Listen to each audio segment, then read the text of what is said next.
Hoover Conditioning Part 1. Yes, good job. Sadly, our old Hoover died, and now we are using this one. Boy. The dogs aren't hugely comfortable with this one yet, as they have only seen it a handful of times.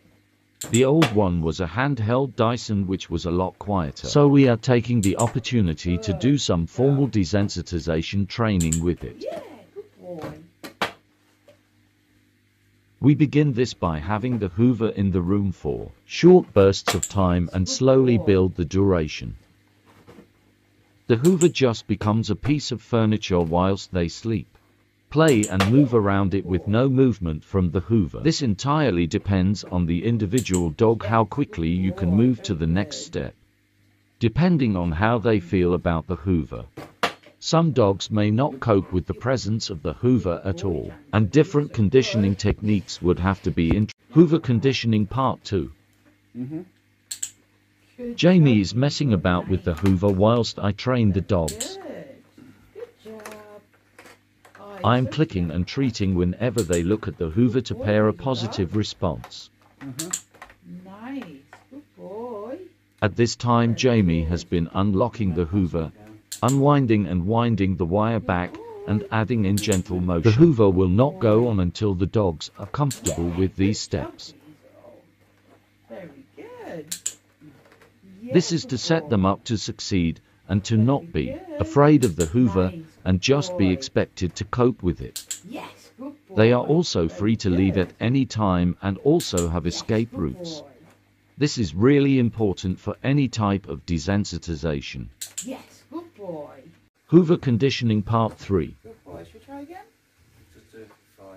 When the Hoover does first go on, it is important to have distance, escape routes, space and only short durations of seconds of the Hoover being on. It is vital that the Hoover is not just left on or proceeding to also add in movement or attempting to clean. This would be moving too fast, skipping steps, and could poison the behavior. This is why desensitization is always done in small steps. I am not asking for anything from the dogs other than looking at the Hoover, and that's it. I am rapidly clicking and treating to reinforce.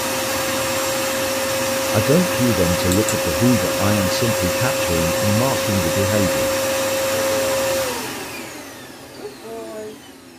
Hoover Conditioning Part 4. Once the dog is comfortable with the Hoover at a distance, then we can bring the Hoover closer. This is still done in small bursts of turning it on and off. Same rules, escape routes and the ability to leave the session at any point. Not forgetting all dogs are individuals, and what one dog may be comfortable with another may not. This is a sped up process, and the Hoover would be brought towards the dog in smaller steps. If your dog isn't comfortable with the distance being shortened, don't worry, take it back a step. It doesn't matter. What matters is your dog building a positive association with the item they are afraid of. This process can be applied to any item.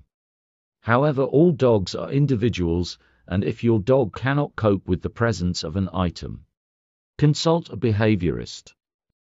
Your dog might not be able to learn in this sequence and need more